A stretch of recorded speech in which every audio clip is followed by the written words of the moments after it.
Bismillahirrahmanirrahim.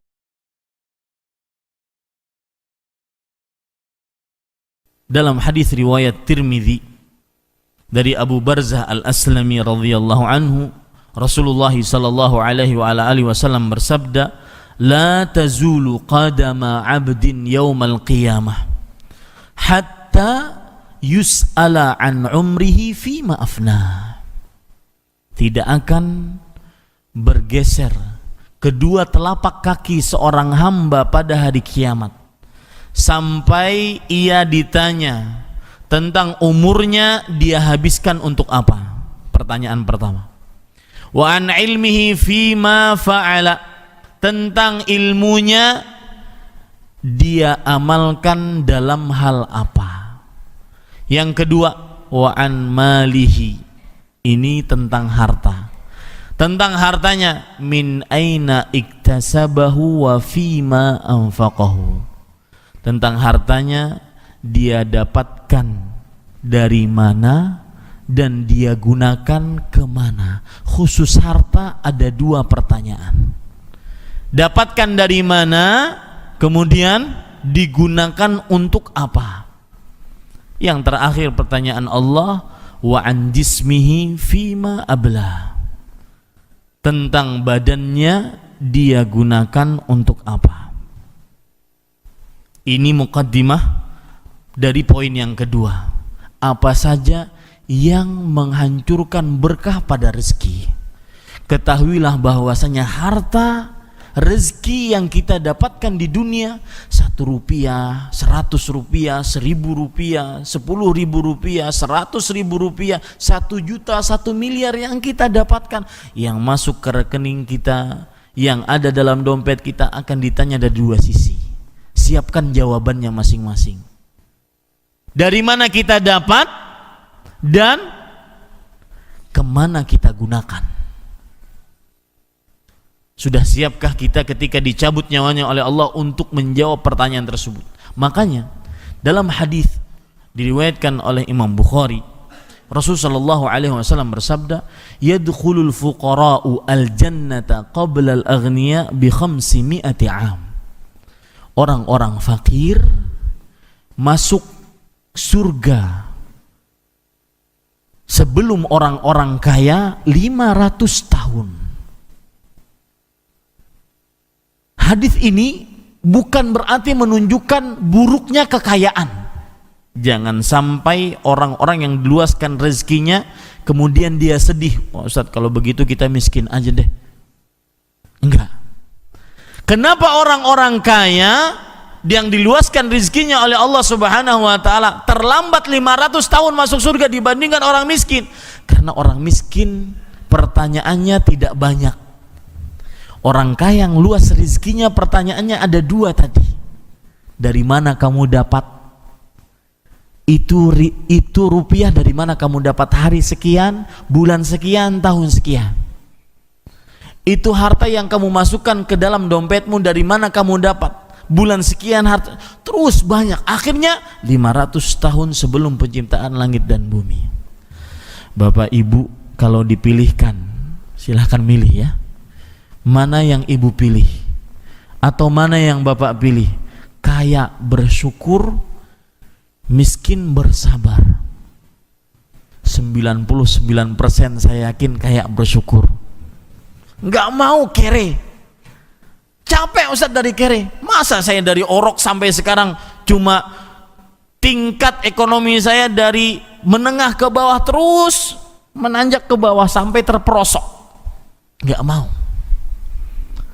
Sebagian orang, bahkan ini pembicaraan para ulama, membicarakan bahwasanya yang paling utama adalah miskin bersabar. Salah satu dalil mereka hadis yang saya sebutkan tadi. Orang kaya, orang miskin masuk ke dalam surga 500 tahun sebelum 500 tahun sebelum orang kaya. Kata orang kaya, enggak begitu maksudnya. Kami bolehlah masuk surga terlambat, tetapi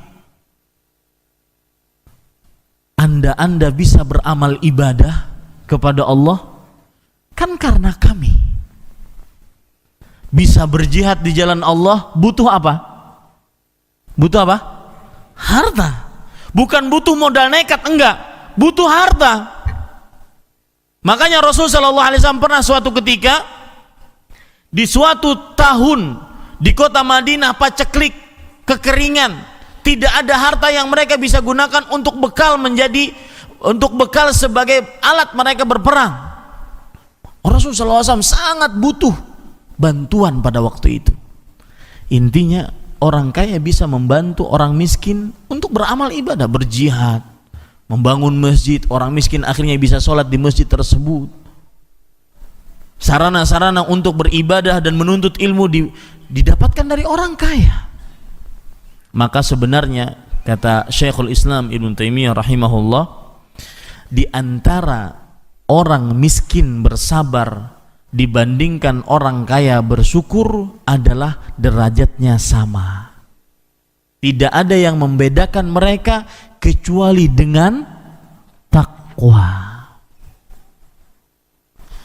Ada perkara menarik, Pak, tentang hadis yang menunjukkan keutamaan orang kaya. Hadis riwayat Bukhari, Muslim dan yang lainnya. Dari Abu Hurairah radhiyallahu anhu. Orang-orang dari kaum Muhajirin mengadu kepada Rasul sallallahu alaihi wasallam. Apa aduannya? Ya Rasulullah, dhahaba ahlud duthur bil ujur. Wahai Rasulullah sallallahu alaihi wasallam, orang-orang kaya menggondol pahala begitu banyak. Ini yang mengadu siapa Bapak Ibu sekalian? Orang miskin dari kaum Muhajirin. Orang-orang kaya banyak menggondol pahala. Kemudian kenapa demikian? Kata Rasulullah sallallahu alaihi wasallam, "Walima dzalik?" Kenapa demikian? Kata orang-orang Muhajirin, orang-orang Muhajirin mengadu, yusallun kama nusalli wa yasumun kama nasum wa yatasaddaquna bifuduli amwalihim. Mereka sholat sebagaimana kami sholat, mereka puasa sebagaimana kami puasa, sama derajatnya.